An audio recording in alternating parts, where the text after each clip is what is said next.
الحمد لله نحمده ونستعينه ونستغفره ونؤمن به ونتوكل عليه ونعوذ بالله من شرور أنفسنا ومن سيئات أعمالنا من يهده الله فلا مضل له ومن يضلل فلا هادي له ونشهد أن لا إله إلا الله ونشهد أن سيدنا وحبيبنا محمد بن عبد الله الأمين. أما بعد فقد قال الله تبارك وتعالى في كلامه العزيز والفرقان المجيد أعوذ بالله من الشيطان الرجيم بسم الله الرحمن الرحيم قل هو الله أحد الله الصمد لم يلد ولم يولد ولم يكن له كفوا أحد. وقال الله عز وجل في مقام آخر وإذ قال لقمان لابنه وهو يعظه يا بني لا تشرك بالله إن الشرك لظلم عظيم.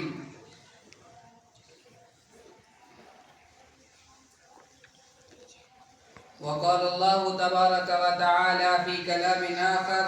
إن الله لا يغفر أن يشرك به ويغفر ما دون ذلك لمن يشاء ومن يشرك بالله فقد افترى إثما عظيما. وقال النبي صلى الله عليه وآله وسلم من لقي الله لا يشرك به شيئا دخل الجنة ومن لقيه يشرك به شيئا دخل النار أو كما قال عليه الصلاة والسلام. صدق الله العلي العظيم وصدق رسوله النبي الكريم ونحن على ذلك لمن الشاهدين والشاكرين والحمد لله رب العالمين. اللهم صل على محمد وعلى آل محمد كما صليت على إبراهيم وعلى آل إبراهيم إنك حميد مجيد. اللهم بارك على محمد وعلى آل محمد كما باركت على إبراهيم وعلى آل إبراهيم إنك حميد مجيد.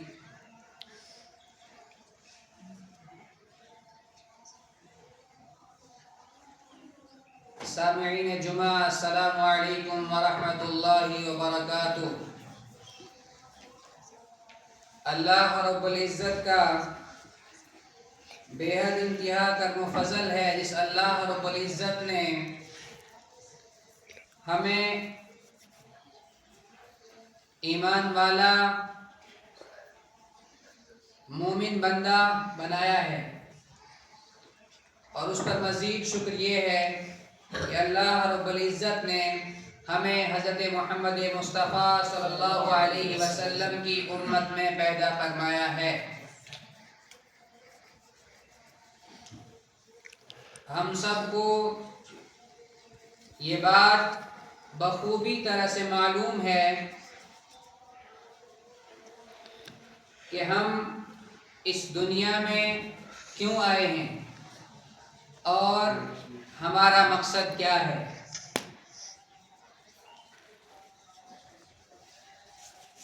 میں نے آپ کے سامنے سورۃ الاخلاص پڑھی ہے. اللہ رب العزت سے دعا گو ہوں کہ اللہ رب العزت مجھے صحیح انداز میں بات کہنے کی توفیق عطا فرمائے اور ہم سب کو ان باتوں پر عمل کرنے کی توفیق عطا فرمائے جو کہی جائیں. دنیا کا وجود جب سے ہوا ہے، جب سے اس دنیا پر انسان رہ رہے ہیں، تب سے ہی انسان کے دو طبقے ہیں. ایک طبقہ صحیح جانب جا رہا ہے، دوسرا طبقہ غلط جانب جا رہا ہے. ایک طبقے کا صحیح رخ ہے، دوسرے طبقے کا رخ غلط سمت جا رہا ہے.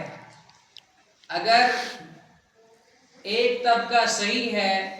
تو دوسرا طبقہ غلط ہے، ایک حق پر ہے تو دوسرا باطل پر ہے. ایک طبقہ اگر توحید پرست ہے، دوسرا طبقہ شرک میں مبتلا ہے، یہ دونوں طبقے اپنے اپنے اعتبار سے لوگوں کو اپنی طرف بلا رہے ہیں۔ شیطنت کا طبقہ، مشرکوں کا طبقہ، شرک کی ٹولی وہ اپنی طرف لوگوں کو کھینچتی چلی جا رہی ہے، اور توحید کا طبقہ جو ہے، جو اللہ کو ماننے والے ہیں یا ایمان والے ہیں، وہ اپنے اعتبار سے لوگوں کو اپنی طرف بلا رہے ہیں اور لوگوں کو اپنی طرف کھینچنے کی کوشش کر رہے ہیں۔ اس کے علاوہ بیچ میں ایک اور طبقہ منافقین کا آتا ہے، لیکن عمومی طور سے دو طبقے ہمارے سامنے ہیں، ایک ایمان والوں کا طبقہ ہے، ایک اہل کفر کا طبقہ ہے، اور دونوں طبقوں کا آپس میں ایک طرح سے لڑائی لگی ہوئی ہے۔ ہر طبقہ اپنی جانب لوگوں کو کھینچنے کی کوشش کر رہا ہے۔ مشرک چاہتے ہیں کہ لوگ مشرک بنیں، اور اہل اسلام یا مومن چاہتے ہیں کہ لوگ ایمان والے بنیں، اللہ کو ماننے والے ہیں۔ تو اللہ کا فضل یہ ہے کہ اللہ رب العزت نے ہم سب کو مسلمان بنایا ہے، اور ہم سب ایمان والے ہیں۔ ہم کہنے والے ہیں کہ اللہ ایک ہے، ہم اللہ کو ماننے والے ہیں اور اللہ کی عبادت کرنے والے ہیں۔ اور قرآن پاک نے اس حوالے سے تذکرہ کیا ہے کہ وَمَا خَلَقْتُ الْجِنَّ وَالْإِنسَ إِلَّا لِيَعْبُدُونَ، کہ میں نے جن اور انس کو صرف اپنی عبادت کے لیے ہی پیدا کیا ہے۔ تو اللہ رب العزت نے انسان کو محض اپنی عبادت کے لیے پیدا کیا ہے۔ اللہ رب العزت نے اس انسان کو جب وجود بخشا، اس انسان کو جب اس کائنات میں، اس دنیا میں لایا، تو اللہ رب العزت نے اس کے لیے اپنا کلام بھی بھیجا، تاکہ یہ قوم، تاکہ یہ انسان اس کتاب کو پڑھے یا اس کتاب کے مطابق زندگی بسر کی کرے، اور اس کتاب کے مطابق لوگوں کو اپنی طرف بلائے۔ اللہ رب العزت نے آخری کتاب قرآن پاک کی شکل میں ہم سب کے لیے اتاری، تاکہ ہم لوگ اسے پڑھیں، اسے سمجھیں اور اس کو دوسروں تک پہنچانے کی کوشش کریں۔ اسی اعتبار سے اللہ رب العزت نے آخری نبی حضرت محمد مصطفیٰ صلی اللہ علیہ وسلم کو بھیجا، تاکہ آپ علیہ السلام پوری انسانیت کے لیے رہنمائی کا ذریعہ بن سکیں، اور پوری انسانیت ان سے فائدہ حاصل کر سکے۔ اور اللہ کے رسول صلی اللہ علیہ وسلم اس انسانیت کو حق کی طرف بلائیں، اس انسانیت کو روشنی کی طرف بلائیں، اس انسانیت کو چراغ کی طرف بلائیں، تاکہ یہ انسان کامیاب و کامران ہو سکے، دنیا میں بھی کامیاب ہو سکے اور آخرت میں بھی کامیاب ہو سکے۔ ہم سب، میں نے آپ کے سامنے پہلے ہی تذکرہ کیا کہ دو طبقے ہیں، ایک اہل کفر کا طبقہ ہے، دوسرا اہل اسلام کا طبقہ ہے۔ تو اہل اسلام اپنے اپنے اعتبار سے لوگوں کو بلا رہے ہیں، اور اہل شرک اور اہل کفر جو لوگ ہیں، یا مشرکین یا کافر لوگ جو ہیں، وہ لوگ اپنے اپنے اعتبار سے اپنے گروہوں کو بلانے کی کوشش کر رہے ہیں۔ دونوں طبقے کی آپس میں لڑائی ہو رہی ہے۔ قرآن پاک نے ارشاد فرمایا ہے، قُلْ هُوَ اللَّهُ أَحَدٌ اللَّهُ الصَّمَدُ لَمْ يَلِدْ وَلَمْ يُولَدْ وَلَمْ يَكُنْ لَهُ كُفُوًا أَحَدٌ۔ اگر ہم تاریخ کا مطالعہ کریں یا سیرت کا مطالعہ کریں تو ہمیں معلوم ہوتا ہے کہ حضرت ابراہیم علیہ السلام کے حوالے سے ہم سب نے پڑھا ہے کہ حضرت ابراہیم علیہ السلام کے زمانے میں بت پرستی کس اعتبار سے تھی، کس اعتبار سے لوگ بتوں کی عبادت کیا کرتے تھے، ان کو پوجا کرتے تھے، اور کس اعتبار سے حضرت ابراہیم علیہ السلام نے لوگوں کو سمجھانے کی کوشش کی کہ آپ اس چیز کو چھوڑ دیجئے، آپ اس چیز کو نہ مانیے، ان کے سامنے سجدہ مت کیجئے، بلکہ آپ اللہ کو پہچانیے، آپ اللہ کو مانیے، اللہ کی عبادت کیجئے۔ اور جب حضرت ابراہیم علیہ السلام نے یہ اعلان کیا اور ابراہیم علیہ السلام نے اس دعوت کو عام کرنا چاہا، تو اس دعوت کو عام کرنے کے نتیجے میں انہیں طرح طرح کی آزمائشوں کا سامنا کرنا پڑا، انہیں طرح طرح کی مصیبتوں کا سامنا کرنا پڑا، لیکن ابراہیم علیہ السلام توحید کی بات کہنے لگے اور توحید کو سمجھانے لگے اور توحید کی بات کو عام کرنے لگے، تاکہ سب لوگ اللہ کے مطیع و فرما بردار بن جائیں، تاکہ سب لوگ اللہ کے بندے بن جائیں، تاکہ سب لوگ اللہ کی عبادت کرنے لگ جائیں۔ یہ ابراہیم علیہ السلام نے کیا۔ اور پھر حضرت محمد مصطفیٰ صلی اللہ علیہ وسلم کو دیکھتے ہیں کہ انہوں نے بھی لوگوں کو توحید کی طرف بلانا چاہا، لوگوں کو توحید کی طرف بلایا، اسی اعتبار سے کہ جس اعتبار سے مشرکین کو دیکھتے ہیں کہ کس اعتبار سے مکہ کے اندر وہ لوگ بتوں کی عبادت کیا کرتے تھے، بتوں کو پوجا کیا کرتے تھے، ان کے سامنے سر بسجدہ ہوا کرتے تھے، ان کو مانگا کرتے تھے۔ اپنے اپنے اعتبار سے لوگوں نے الگ الگ خدا بنا دیے تھے، کوئی کسی کے سامنے ماتھا ٹیک رہا تھا، کوئی کسی کے سامنے ماتھا ٹیکتا تھا، کوئی کسی کو پوج رہا تھا،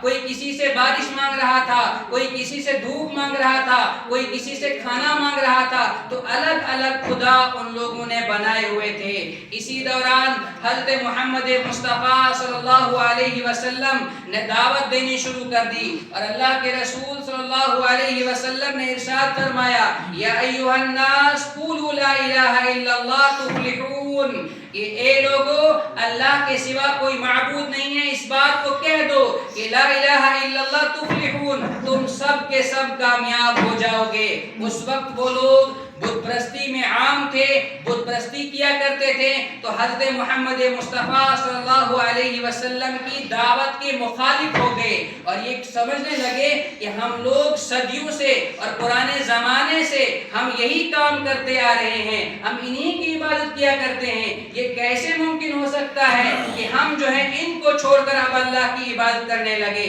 اور اللہ کے بارے میں طرح طرح کے مذاق اڑانے لگے، اور کہنے لگے کہ اللہ تم اللہ کی بات کرتے ہو، اس طرح کی باتیں کرنے لگے۔ لیکن حضرت محمد مصطفیٰ صلی اللہ علیہ وسلم نے اپنی دعوت کو پہنچانے کا عزم کیا، اور اپنی دعوت کو امت تک پہنچانے لگے، اور صحابہ کرام رضوان اللہ تعالی علیہم اجمعین آخرکار مسلمان ہوئے، اور پھر جو ہے انہوں نے بھی اس دعوت کو عام کیا۔ تو قرآن پاک میں اللہ رب العزت نے ارشاد فرمایا اللہ کے رسول کو، قل هو اللہ احد، کہہ دیجئے کہ ان سے اللہ ایک ہے، اللہ الصمد، اللہ بے نیاز ہے، لم یلد ولم یولد ولم یکن لہ کفوا احد، کیونکہ یہ لوگ اللہ کو مانتے تھے ایک طرح سے، باقی تمام بتوں کی عبادت کرنے کے ساتھ ساتھ لیکن اتنا ضرور جانتے تھے کہ اللہ ایک ہے۔ جب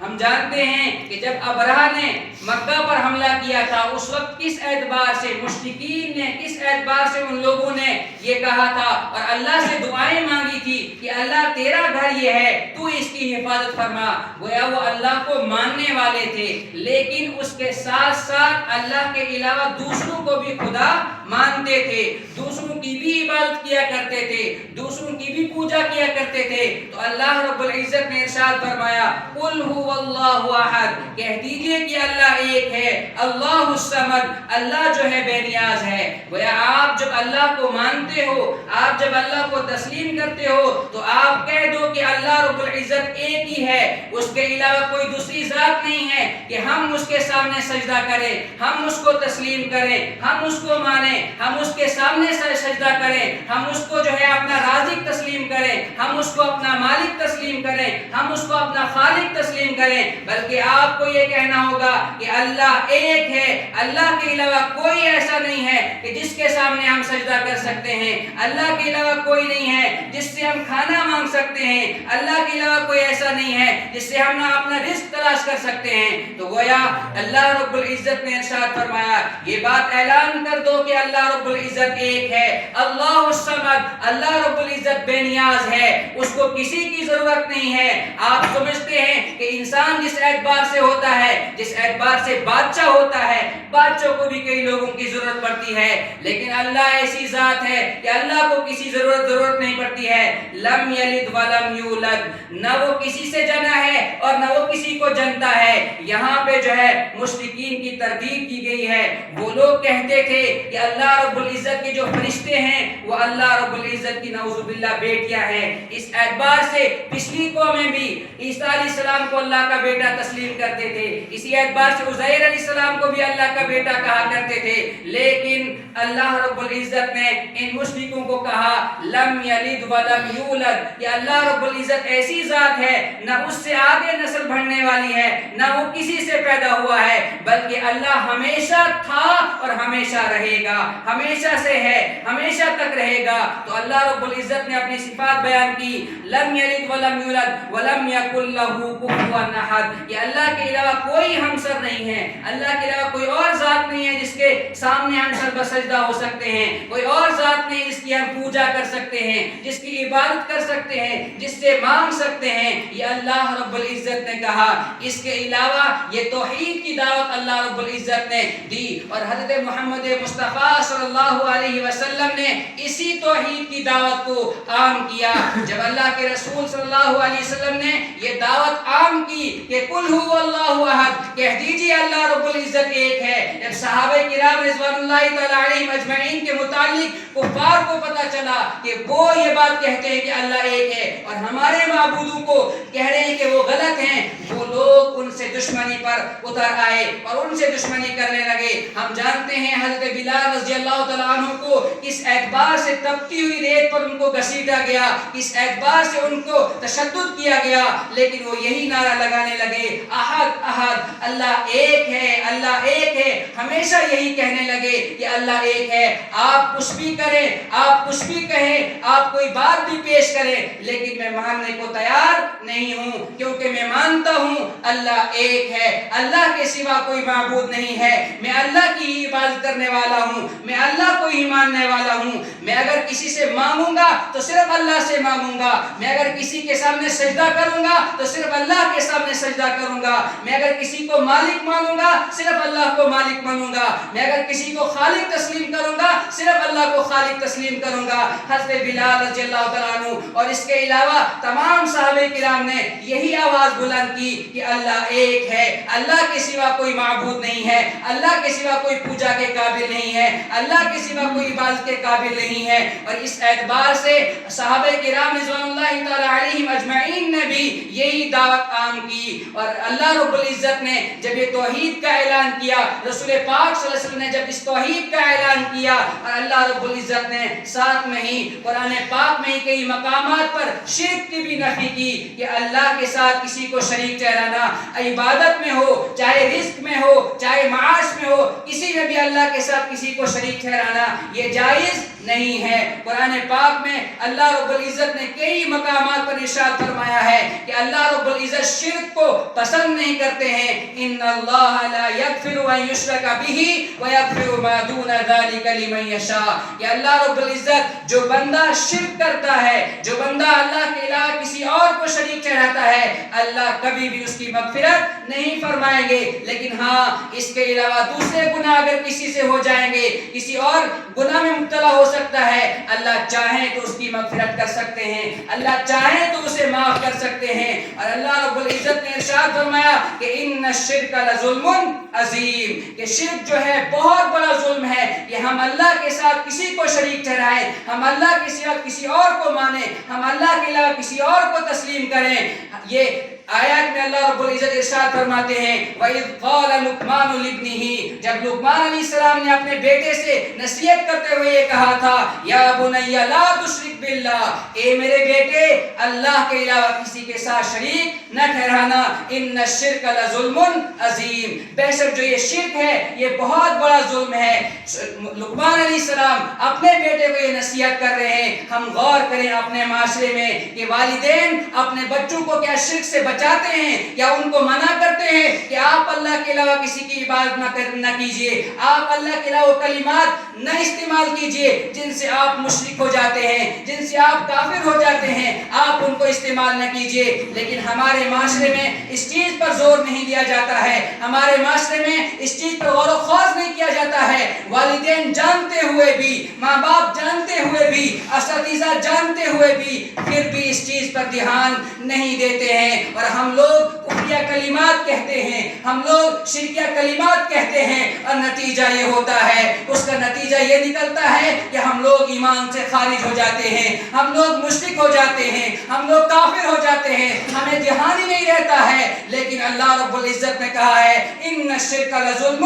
عظیم، کہ کسی مسلمان کے لیے جائز نہیں ہے کہ وہ شرک کرے، اللہ کے علاوہ کسی کی عبادت کرے، اللہ کے علاوہ کسی اور کو پوجے، اللہ کے علاوہ کسی اور کو سجدہ کرے۔ اگر سجدے کے قابل ہے کوئی ذات تو وہ اللہ رب العزت کی ذات ہے، اگر مانگنے کے قابل کوئی ذات ہے وہ اللہ رب العزت کی ذات ہے، اگر خالق تصور کرنے کے اعتبار سے کوئی ذات ہے وہ اللہ رب العزت ہے۔ تو اللہ ہمارا خالق ہے، اللہ ہمارا مالک ہے، اللہ ہمارا رازق ہے۔ سجدہ کریں گے تو اللہ رب العزت کو سجدہ کریں گے۔ ایک مسلمان کو یہ بات اپنے دل و دماغ میں بیٹھانی چاہیے، یہ بات اپنے دل میں، یہ بات اپنے دماغ میں ہمیشہ رہنی چاہیے، ہم اللہ کے علاوہ کسی اور کی عبادت نہیں کریں گے، ہم اللہ رب العزت کے علاوہ کسی اور کو سجدہ نہیں کریں گے، ہم صرف اللہ کو ماننے والے ہیں۔ ہمارا رب اللہ ہے، ہمارا خالق اللہ ہے، ہمارا مالک اللہ ہے، ہمارا رازق اللہ ہے، ہم سب کچھ اللہ رب العزت کو مانتے ہیں۔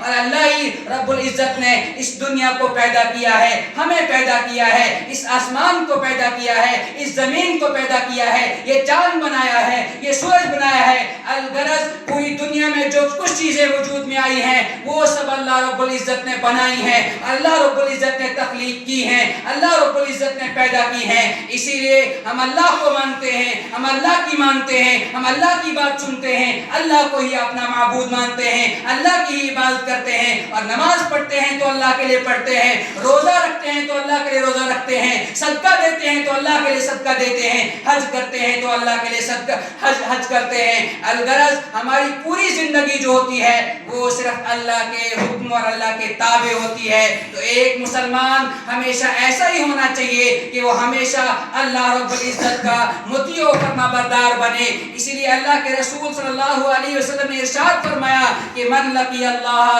لا یشرک بہ شیئا، کہ جو شخص اس حال میں اللہ رب العزت سے ملاقات کرے گا کہ وہ شخص اس شخص نے کسی اور کو شریک ٹھہرایا ہوگا اللہ کے ساتھ، اللہ رب العزت ارشاد فرماتے، اللہ کے رسول فرماتے ہیں کہ دخل النار، وہ شخص کیا ہوگا؟ جہنم میں جائے گا۔ اور جو شخص اللہ کے ساتھ کسی کو شریک نہیں ٹھہرائے گا ایسا شخص جو ہے جنت میں داخل ہوگا۔ تو انسان کو شرک سے بچنا چاہیے، انسان کو اس بات سے بچنا چاہیے کہیں ہم بھی اس میں ملوث نہ ہو، ہم بھی شرک نہ کر رہے ہوں، ہم بھی اللہ کے علاوہ کسی اور کو نہ مان رہے ہوں، ہم بھی اللہ کے علاوہ کسی اور کو سجدہ نہ کر رہے ہوں، ہم بھی کچھ ایسے کلمات اپنی زبان سے نہ کہہ رہے ہوں جن کلمات کے کہتے ہوئے، جن الفاظ کے کہتے ہوئے، زبان سے کہتے ہوئے ہم کافر ہو جاتے ہوں، ہم مشرک ہو جاتے ہوں۔ اللہ رب العزت سے ہمیشہ دعا کرنی چاہیے کہ اللہ رب العزت ہم سب کو اس چیز سے بچائے، مشرکانہ کلمات سے بچائے، شرکیہ کلمات سے بچائے، کفریہ کلمات سے بچائے، اور ہمیشہ مومن بن کر رہنا یہ اسلام ہمیں سکھاتا ہے۔ رسول اللہ صلی اللہ علیہ وسلم کی تعلیمات ہمیں سکھاتی ہے کہ ہم ہمیشہ اللہ کا مطیع و فرما بردار بن کر رہیں، ہم اللہ رب العزت کو اپنا مالک مانیں، ہم اپنا خالق مانیں، اور رسول پاک صلی اللہ علیہ وسلم کی اطاعت کریں۔ رسول پاک صلی اللہ علیہ وسلم نے جو چیزیں ہمیں جس اعتبار سے زندگی بسر کرنے کے لیے کہا ہے ہم اسی اعتبار سے زندگی بسر کریں، تبھی جا کر ہم کامیاب و کامران ہو سکتے ہیں۔ لیکن اگر ہم اللہ کی نافرمانی کریں گے، ہم رسول اللہ کی نافرمانی کریں گے، نتیجہ یہ ہوگا کہ ہم لوگ جہنم میں جائیں گے، ہم لوگ اللہ کے عذاب کے مستحق ہو جائیں گے۔ اس لیے ہمیں اس چیز سے بچنا چاہیے۔ اللہ رب العزت ہم سب کو ان باتوں پر عمل کرنے کی توفیق عطا فرمائے۔ وآخر دعوانا الحمد للہ رب العالمین۔